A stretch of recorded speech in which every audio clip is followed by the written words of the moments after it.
Good morning everyone. আজকে শুক্রবার, নতুন আরও একটি ব্লগে তোমাদের অনেক অনেক ওয়েলকাম। খুবই ব্যস্ততম সকাল আজকে খুব দেরি হয়ে গেছে ঘুম থেকে উঠতে। 6:45 সময় ঘুম থেকে উঠেছি, যেখানে 5টার দিকে ঘুম থেকে উঠে সেখানে 6:45, মানে বুঝতে পারছো কতটা লেট হয়ে গেছে। এখানে এসে কোনো রকমে তাড়াহুড়ো করে সবজিটা কেটেছিলাম। তারপরে দেখো ওর মা এখন রান্নাগুলো টুকটুক করে শুরু করে দিয়েছে করা, আর ভাতটা বসিয়ে দিয়েছিলাম এসেই। আর এখানে দেখো এখন আমি আবার রান্না করতে চলে এসেছি। ওদিকে ওর মা ভাতটা মানে উপর দিতে গেছে, মানে ভাত এতক্ষণে হয়ে গেছে, এখন ওই 6:45 মতো ভাজতে যায়। তো এই যে এই তরকারিটা মানে বসিয়ে দেবো এক্ষুনি, এটা এক্ষুনি হয়ে যাবে, তারপরে করবো হচ্ছে ডাল। তো দেখো এই তরকারিটা বসাতে বসাতে দিকে দেখো ওর মা ভাতটা বেড়েও নিয়েছে, আর এখানে দেখো ডালটা আমি সাঁতলে নিয়েছি। ডালটা একটু ফুটে গেলে নামিয়ে নেবো। আর ওই যে তরকারিটা বলেছিলাম ওটা হচ্ছে চিচিঙে আলু চিংড়ি মাছ একটা তরকারি, আগের দিনে যে চিংড়ি মাছ আনা হয়েছিল সেই থেকে করা হয়েছে আর কি। তো এই যে তরকারিটাও রেডি হয়ে গেছে। তো প্রথমে ভেবেছিলাম যে আজকে দুবেলা তরকারি করে নেব, কিন্তু মানে খেতে গিয়ে দেখছি কম পড়ে যাবে, তো তাই জন্য অন্য একটা প্ল্যান করা হয়েছে, সেটা আজকে রান্না করা হবে। তারপরে দেখো রুদ্র খাবে হচ্ছে আলু সেদ্ধ দিয়ে মুড়ি, আর আমি খাবো হচ্ছে তরকারি দিয়ে মুড়ি। তারপরে মিষ্টি দিকেরটা খেলা করছিল, ওর বাবা খুব তাড়াহুড়ো করছে কাজে যাবে সেজন্য। আর দেখো এখন হেঁটে হেঁটে দেখো ওই যে বাসনগুলো উপর করা আছে ওগুলোকে এখন উল্টে ফেলে দিতে যাচ্ছে। তো এটাই ও সবসময় করে থাকে, সারাদিন ধরে এই কাজকর্মগুলি করে থাকে। কিছু জামা কাপড় গোছানো থাকলে সেগুলো টেনে ফেলে দেয়, বা কিছু হয়তো মানে থাকলে ওগুলো টেনে টেনে ফেলে দেয়। তো যাই হোক, এটাই ওর এখন কাজ। তো ও কাজ করছে করুক, আর ওর বাবা দেখো এখানে রেডি হয়ে কাজে চলে গেল।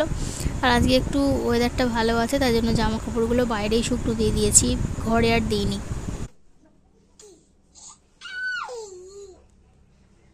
আর এখানটা দেখো মিষ্টি জানলা দিয়ে দেখছে পিছনের বাড়ি একটা বউ আছে, তো তার সাথে একটু কথা বলে। তো তোমরা তো অনেকেই জানো।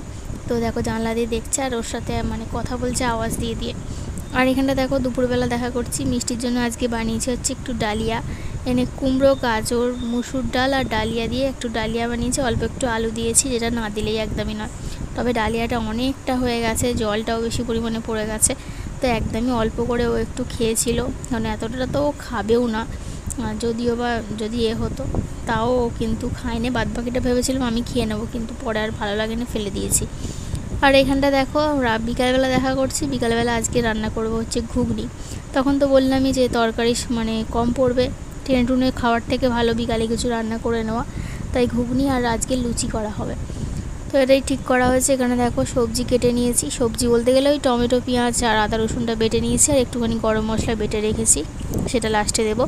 আর এদিকে সিটি হয়ে গেছে, চলো এখন ঘুগনিটা করে নেওয়া যাক। প্রথমে পেঁয়াজটা দিয়ে টমেটোটা দিয়ে ভালো করে ভাজা ভাজা করে নেবো, তারপরে কিন্তু আদা রসুন দিয়ে কষিয়ে নেবো মশলাটাকে, তারপরে কিন্তু ঘুগনিটা দিয়ে দেবো, দিয়ে একটু নাড়াচাড়া করে ভালো করে ফুটিয়ে নিয়ে গরম মশলা দিয়ে নামিয়ে নেবো, ব্যাস হয়ে যাবে আমার ঘুগনি। তো ঘুগনি রেসিপি তো তোমাদের সাথে পুরোটা শেয়ার করতে পারিনি, তবে একটুখানি রান্নাটা তুলেছিলাম, তো বলে দিলাম বাদবাকিটা কীরকম করে আমি করি। আর আজকে গরম মশলাটা বেটেছি, কারণ হচ্ছে যে গরম মশলা গুঁড়ো ছিল না, তাই জন্য একটু বেটেই দিলাম আর কি। গোটা গরম মশলা ছিল অল্প করে, তো সেই। আর এই গোটা গরম মশলাটা তোমরা শুনলে অবাক হবে, সেই মিষ্টির ভাতের সময় আনা হয়েছিল, সেখান থেকে একটুখানি রয়ে গেছে, তো সেটাই আজকে অল্প করে দিলাম আর কি। মানে এতদিন ধরে রেখে দেওয়া হয়েছে, কারণ গোটা গরম মশলা তো ইউজ করা হয় না আমাদের এখানে, কোনো কিছুতেই গরম মশলা দেওয়া হয় না।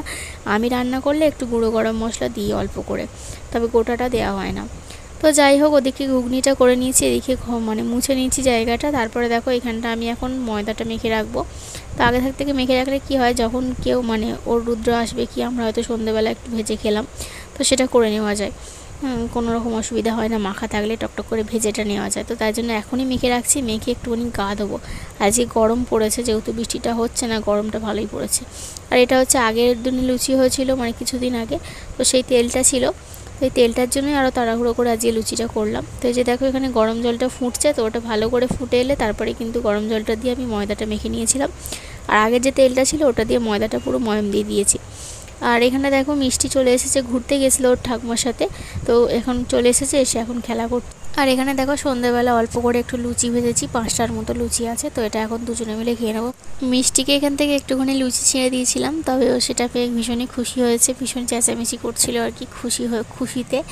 আর এখানে দেখো এখন আজকে দেখছি সন্ধ্যে থেকে খুব ভালোই হাঁটতে শিখে গেছে, মানে ভালোভাবে হাঁটাচলা করছে একেবারে, তো মানে এমনি নর্মাল মানুষ যেভাবে হাঁটে আর কি, এতদিন ধরেও শিখছিল, তবে আজকে শিখে গেছে, ভালোভাবে হাঁটতে পারছে। তো এই যে দেখো আবার একা একা হাঁটবে না, হাতে কিছু নিয়ে হাঁটবে, তো দেখতেও ভালো লাগে এইগুলো। তো দেখো এই যে হেঁটে হেঁটে যাচ্ছে হচ্ছে নিচে, মানে এখানে কি এইটাকে ঢুকিয়ে দিতে চাইছে দেখো।